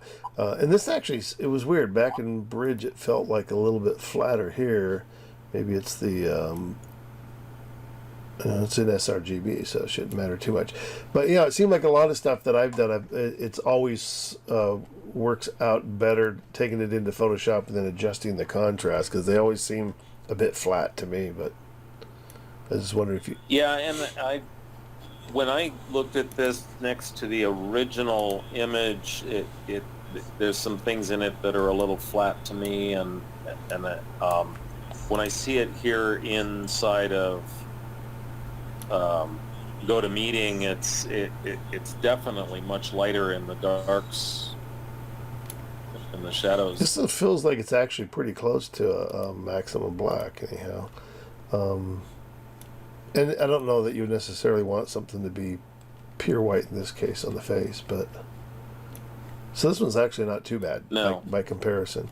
Yeah, you never know on the online, the GoToMeeting thing. Sometimes things do look flatter or not quite as colorful as you would see them on your screen. Yeah. Larry, one of the questions I had for Greg online was whether he thought that Midjourney tended to be low key, and another idea that I think Kaz brought up one time, that Midjourney has sort of an aesthetic. Somewhat. Whether you guys are seeing that. I think it's. It has many. Yeah. It's developed. There's more default aesthetics than there were 9 months ago, and I think those are expanding. But there's definitely some popular kinds of things, and like if you put in a string of numbers, it'll generate a certain kind of art. One of X number of styles that it does. It just has default content, certain kinds of buildings and certain kinds of flowers and things like that. So it's not even requiring a prompt to generate. Right, it will generate. Yeah, it's funny. And then then you start questioning them. Well, then how important is the prompt? I was just when you. Well, the prompt is important. What I was just going to finish with it is the prompt is important in adding your styles. Right. The longer your prompt, the more like you're referring to this artist and that artist, then you start breaking their constraints of whatever their style is, and it takes some work to get beyond that because it does. Sometimes it doesn't recognize certain artists, and sometimes it does. I was trying to, because I was going through some of these the other day, and some of the older files that I had done, and that idea about Midjourney having a particular look, and I was trying to remember, there was one of the images that was generated from some prompts, and I can't remember which one it was, but it has that what people were calling the Midjourney look. I think it feels less that way now too, and maybe it has to do more with also knowing how to, like Greg's saying, how to create more of a style rather than it feeling like it is Midjourney style, because it was definitely, there was a style that was pretty recognizable. For now, I can't find the image that I was thinking. Because it, Oh, when you're done with what you're doing, Larry, if you go back to the original image, and we could zoom in on the prompt that I used okay, for the pattern there. There's some yeah, I'm not able to find things it. that we can talk about and how to. Yeah, yeah, because that's what I was going to ask you about these now, using the chaos and all the other things that are in here. So well, with the girl I used Joe for a Beauchart, and if you use an artist and you say Joe for a Beauchart, : 2 and Ray Caesar : 3, then you're using 2 parts of Beauchart and 3 parts of Caesar. So that's supposed to weight the stylistic influences on it. Mm-hmm. Whether it works consistently or not, Right. I don't know. But then you can exclude stuff by putting the -- no Mm-hmm. flowers. That's sometimes works, sometimes doesn't. Mm-hmm. AR is the aspect ratio, and then the style, you can have the S is style, and that can go from 0 to 750. 0 is more photographic, 750 is more wild, stylized art. Mm-hmm. And then in that texture there's a lot of, this was a one that I copied and modified off of another artist who had done some really interesting textures, and I threw out some of his stuff and kept some of it, but there's a lot of repetition of different kinds of detailed and intricate and detailed cloth and intricate inside of parentheses, and I don't know where those came from, but I think that you can restate something to trigger Midjourney to find another data point to emphasize certain kinds of things. Like I just wanted lots of little pieces. And then there's this thing called greebles, which adds, like all of these circles and things like that, is greebles are sort of or patternistic kind of things that painters can put those into their style, but the Midjourney recognizes greebles too, and sometimes makes terrible things out of it. And then chaos will generate more. Chaos goes from 0 to 100, and 100 makes the 4 resulting images more disparate, and 0 makes them closer together. Yeah, and go ahead. So I noticed it says no circles, so it does recognize negative terms Yes. and not. Well, Yeah. like Greg says, Yeah. it's supposed to. It doesn't always pay attention. So a lot of what Greg was talking about, I think we've been in here before, just as an example. But inside of the documents for Midjourney, there's a ton of information in here, like the blend here. But so under commands, there's command list, settings, and presets, and then something here on the describe. I'll show you that in a second. And then parameter lists. So then it kind of shows you, sort of a proper way of adding the parameters at the end after you've done your description. Here's the chaos factor, which basically kind of shows you higher chaos and lower chaos numbers, kind of like what they generate. In this case, using the same. And this is the influence also. So watermelon, owl, hybrid, and the chaos of 0, a chaos of 10, 25, 50, 80, I think as high as that one goes. But so there's a lot of examples in here of using those. So here's the no functions. So you can put in this case they said, so this was the first generation still life gouache painting, and then the same, and then dash dash no fruit. So it still put in some fruit, but it was predominantly fruit here in the beginning. So of the 4 of them, only one of them had fruit in it. So again, so the dash dash. And I've never seen this, the using no versus don't. It's saying, I've never used the don't.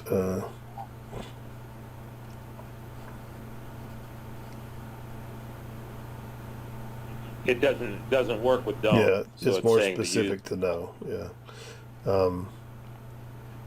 Anyhow, so all these things that you can do to add to, again, the success of what you're trying to get to, and then some advanced prop mixing and stuff that is all in here too. So anyhow, if you're interested in the Midjourney, there's a little bit more, I think, technical as far as how you prompt versus how we're prompting like inside of Photoshop, because I don't know that any of these sort of dash dash and any of that stuff, like the parameters you're seeing in here, actually function inside Photoshop. And inside of Firefly, they have a lot of the styles off to the side that you can just choose from. There's like a list of them, and you can do photo or painting, or so some of that's just sort of, again, a little more intuitive than this is. You would never come up with these things on your own. You'd never go, oh, maybe I'll put in an AR for aspect ratio and create it. So there's, again, that bit of learning, I think, of doing that.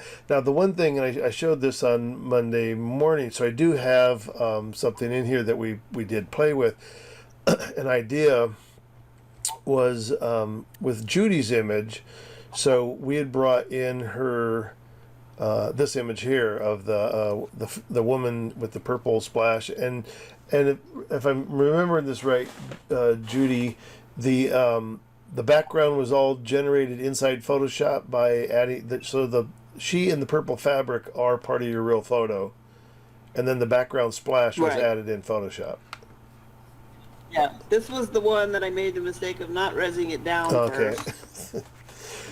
And then and then I created the splash, and then I really liked this splash, but realized it was really low res compared to her.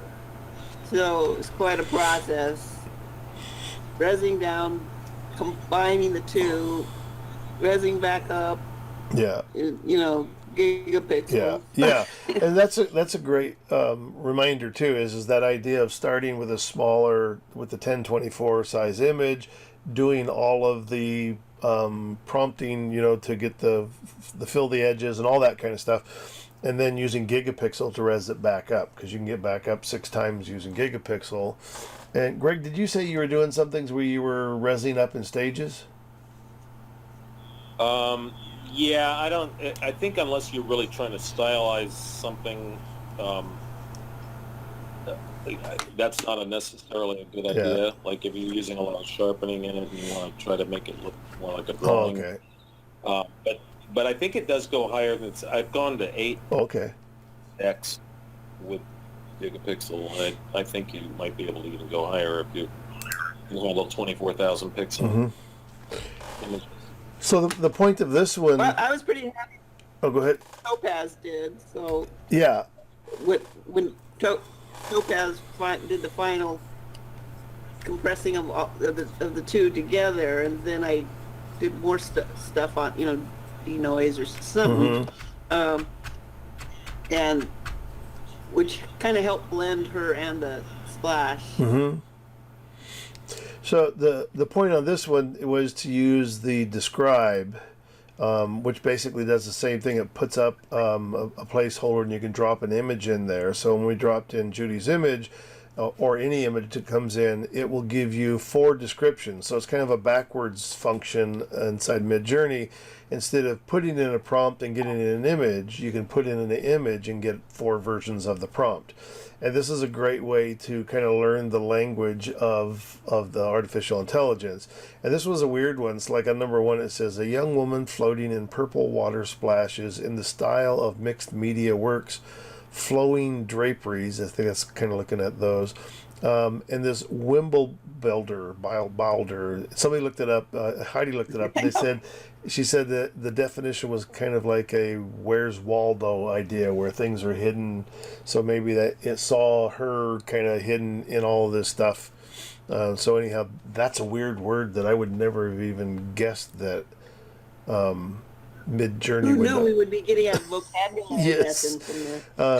Then Azure dignified poses, painterly style, raw metallicity. So I think that's this shiny kind of underlying background layer. Never in a million years would I have described my pictures that Right, way. yeah. It's good to So know. yeah, it creates the 4 of them. You can generate all 4 of them if you want. I think we generated 2 of them, and we ended up. This was generated from the metallicity one. So this was number. I love Yeah, this was number 1 from the number 1 prompt. Did some really interesting, cool things, and then the this one. Oh, so we upscaled number 4. And created that image there. And again, from here, inside Midjourney now, there's a function where it's called vary region. And so basically the way that works, I think what we did too, if you want to select, actually the selection we made is still there. So we selected her head and then put in, so the regular prompt comes up, and then we added to the end here, woman with blonde hair, and entered that. And then, so it took the woman with the dark hair and created 4 variations of a woman with blonde hair. And even in that, the backgrounds stayed pretty similar. They look almost exact. Kind of looks like it. So the backgrounds all stayed the same. The only thing that it actually altered was what was inside of that selection. So you were able to make a selection in Midjourney. Well, yeah, when you've upscaled the image from here, yeah, the region, you can come in and make a selection with this lasso tool or a rectangle tool, and then the area that you select, that's where, if you want to add to the prompt, that's what would fill in that space there. So there are things you can do, kind of like you can do inside Photoshop. I don't know, it'd be interesting to see. So if I did, let me come here. If I just said, let's undo that, and so that's back 1 step, and I had several versions. So let's just say if I took the marquee tool and just selected here, and we can get rid of the blonde hair one, and we'll say, I'll just type in bluebird.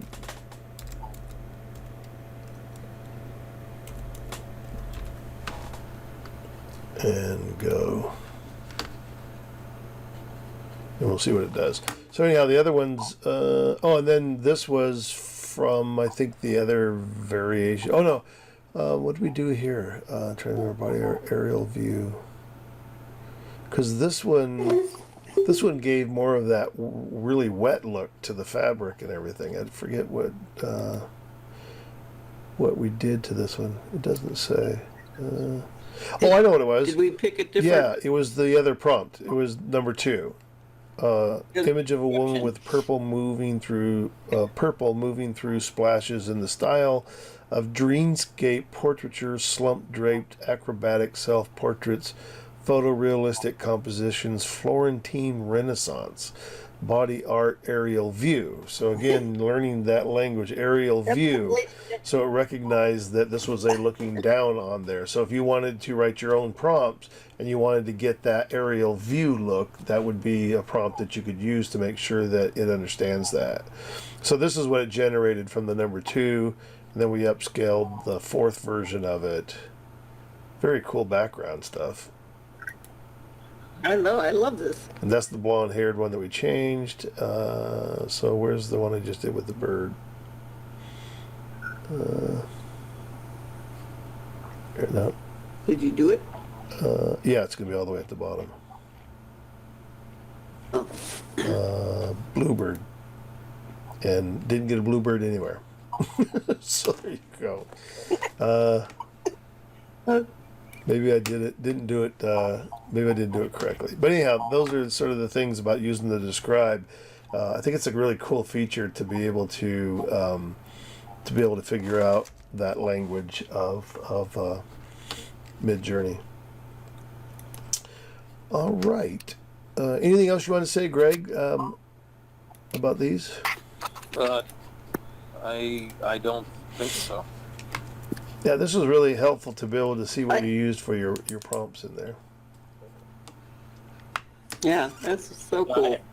I had so forgotten what it took me a while to go back and reconstruct that last night. Oh, really? Figure out where things came from, because getting to just the faces and those textures, there was so many variations to get to those places, and there are hundreds of images back in my queue. Yeah. I want to see something here. Actually, I'm going to... So these are just to generate blank canvases. I'm going to rotate this thing vertical.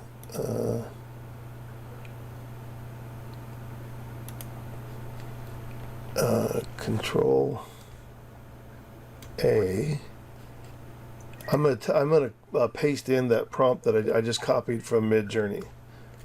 The dignified poses painted with raw metallicity, and let's see what. And I left off the aspect ratios and all the other extra things. Your prompt appears to use a language we don't support. So there's your answer to that. So let's see here. Was that the one that had the little something? I want to look back at the beginning and see what maybe if there's some interesting words. In that weird new word. A young woman floating in purple. Water splashes in the style of media works. Flowing draperies. None of those are odd words. Oh, here, the Wimbledon builder one. Let's see if we get rid of that. Yeah, Because I would like that I would word. even be going, what? It's too Azure, dignified poses, painterly style, raw metallicity. I don't know if it'll recognize metallicity, but let's just see if it does. That's also a weird word, metallicity. I mean,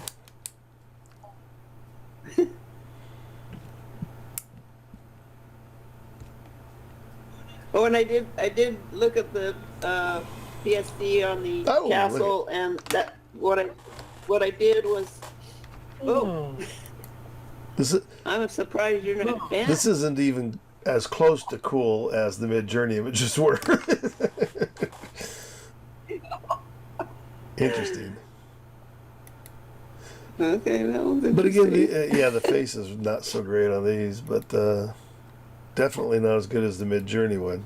So maybe that will influence everybody to spend their $10 and see. I don't know. I mean, it's in all fairness, the one thing that I always want to point out too is that Midjourney is on about its 5th or 6th iteration of upgrades. And back in the beginning, it did terrible hands, terrible eyes. Things were always a bit goofy then too. And in all fairness, we're really, I think, only still on the first version of Adobe's Firefly. And also the interesting thing too is, let me see if I can do this, because I don't think. I was going to see if I go to. This Firefly in here. Well, Generative Fill did give me a lot of different cool flashes. Oh, really? That one was. Yeah, right. Yeah, that you're right. So let me see if I open this. All right, let's go here. And this is a cool picture, but where's the drapery? Totally ignored Maybe that we should have added bird's eye view also, because that would have been, maybe it would have shown more of her. All right, so let's see if we go to text to image and Control V. Again, we'll get rid of this thing. Just because. And I'm going to add in here, we'll say bird's eye. Maybe it would be better with that second prompt from Midjourney. Maybe. Let's see what this does. And so, and I also don't want to necessarily use, so I can change it after the fact. Well, those are better. That's better than what came up inside of Photoshop. So, and I don't, because I've done this before too, where I didn't find when Photoshop generated from just a blank canvas, it doesn't seem to be sometimes as intricate as what we see in here. So art. Let's see if we. So how did you do this? You went directly to Firefly, typed in the same prompt here, and then here's where you can change all the stuff in here, like instead of in the prompt, so you can tell it to use portrait 3 to 4, content type. It was in the art category. I switched to photo just to see if maybe it makes the faces a little better. Styles, so you can kind of pick styles from here. I think, let's see, what are the concepts? Kitschy, nostalgic, simple, beautiful. Let's go with beautiful. And color tone, we're happy with where it's at. Lighting, we're okay. All right, then we'll say generate with those new parameters. So you can see them, each one that you click ends up down in here. So just beautiful. Yeah, that face here is horrible.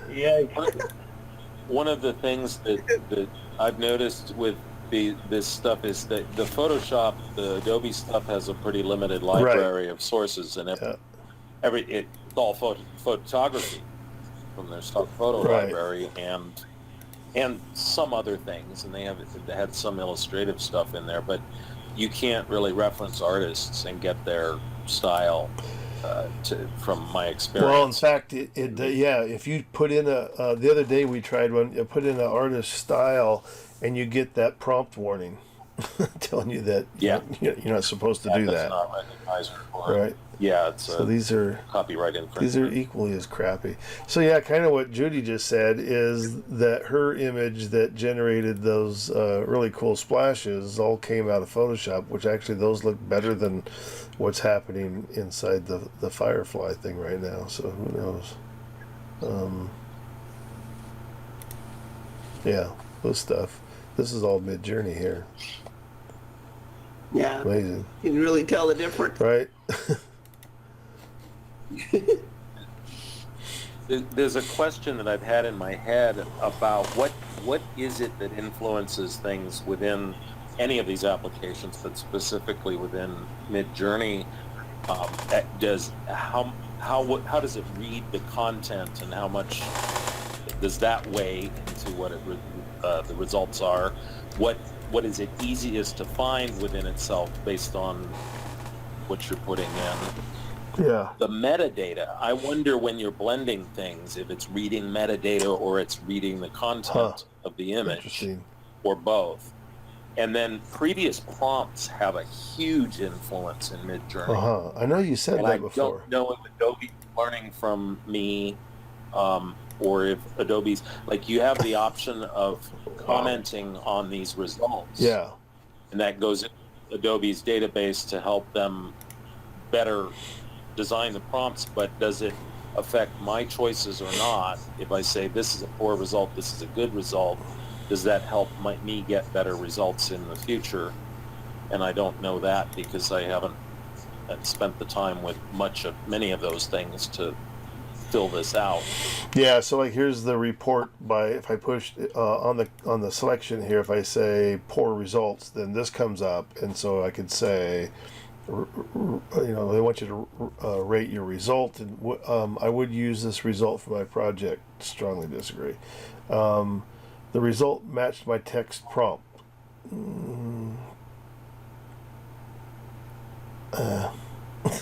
It does kind of. The result looks believable. No. The result blends well with the rest of my image. Well, we didn't do the rest of your image, so we'll say neutral. Then you can also type in a suggestion there. So, yeah, you start to wonder, how much of the feedback is really getting, any attention. I mean, they got to be asking for it for some reason. But if you were to do this with every time you generated an image, if you were to sit down and fill out one of these reports each time, it's like you'd be spending more time filling out reports. Yeah, it was a creativity killer. Yeah. So the other question that comes up with the Photoshop is that they did announce beginning November 1st, based on your Photoshop subscription, you will be allotted so many tokens, which equals how many renders you can create using this generative fill. And but the caveat to that is you don't have to pay more money to keep working. Their comment was that after you've used up your 250 tokens for the month, then you would then go to a slowed down response version. So it might take a little bit longer to generate the image. It's not that you won't be able to do one, it's just that it could take a little bit longer. Nobody has yet identified what longer means. Is it another 10 seconds or another 3 minutes? So, and then on top of that, you can buy more fast tokens, and it would continue to work. And the way they said it was kind of it moves you out of the fast queue into a lineup of, and again, it's going to depend on how many people are using it at any given time. So that's the good news is that even though they are going to this kind of token system, it doesn't mean that you're going to run out of the ability to use it, or that you will have to pay more money. That's not the way it's going to work. So you can. Midjourney works similar to that at the $60 level. If you're paying $60 a month, yeah, it has a low down. Now I've done before I'm doing the $10 level, and that I've had before where I ran out of tokens, if you want to call it that, and a pop-up came up and it said, you can get 10 more. Or $10 more, and I think it was $10, and then you could keep on working. And I'm not sure, but for some reason I thought I remembered reading too that if you if you're near the end of the month and you run out and then you pay the $10, that how many ever renderings that you have left, that they will roll over into your next month. Do you understand it that way, Greg, or not? I've heard that I've heard people say that legally they have to roll over anything, and I don't know that because I think I lost some time. I've been working on it so much that I'm exhausting my time. I mean, there was 1 month I exhausted all my time in the first week, and I think it's I'm getting better at working on a bunch of stuff at the beginning, and then I'll go work in Photoshop for 2 weeks and then come back and generate stuff for a week before I lose my time. But it's $4 for an extra hour of processing time. Okay, because I remembered that there was an extra, and then like I said, I thought that it did say that those minutes would roll over that you didn't use. So well, I would hope so. Yeah, but Photoshop says no. If you paid the extra, I think $10 or whatever it was, that it won't roll over into the next month. Oh. Really? I mean, Adobe is so generous, Well, there is a level of generosity here in this sense that that at least you don't have to pay anything more than you're already paying for your subscription. That it's all inclusive. Ridiculous. All right. Any other comments from anybody before we kind of jump out here today? Well, I just went back to the castle picture, and I can confirm now that I started with expanding the border, so it was just my little image on a white background. Oh, I see. So it wasn't even empty pixels. It was just the white background. And then I I see. Okay. So kind of the same thing we did, but I knew Yeah, so I knew I wanted it to be a panoramic, and I wanted more on the right-hand side than the left, etc. Yeah. Then I selected a castle and hit inverse. All right. Excellent. Any other any Easy. comments from anybody? Otherwise, we'll say good night. Or what was Red Skelton? Oh, Good night and may God bless. I have a video tripod, Hogan tripod for sale. If anybody Judy wants selling a a tripod. big heavy. Oh, it Selling has a big, video heavy tripod head, and a video head. like a yeah. fluid head. A fluid head. It's a really good head. All right. Very expensive. But I know we're mostly all photographers here, not videographers. So. All right. It's really sad that nobody asked you who Red Skelton was. You know? That means we got a bunch of yeah. You can tell the average age of the group right now. Yeah. But let's put it this way: the tripod is so big and heavy, I'm getting to the point where I can't lift it Right. anymore. Well, that was I remember in an interview somebody like when Ansel when he was in his late 70s, early 80s, it was like, so which camera do you use these days? He says the heaviest one I can still carry. So it's like, but he was towards the end. He was all the way back down to shooting with his Hasselblad 2 1/4, so it wasn't carrying the 8x10 anywhere. So, Well, there's got to be somebody out there with a big, heavy video yeah. camera. All right. Well, They've gotten so smaller and smaller. thanks everybody for joining in tonight. Thanks for the few of you that sent in some images. Always gives us a little bit to talk about. And like I said, the video will be posted up on YouTube tomorrow sometime. So if you want to revisit any of those techniques, the good news is YouTube's got a fast forward button, so you can get to wherever it is you want to go very quickly. All right. Have a good evening, everybody. Thanks a lot. All right. Thanks. All right, everybody. Thanks for coming to DPX-AI tonight. And until we see each other next month, stay creative, be inspired, and be an inspiration to others.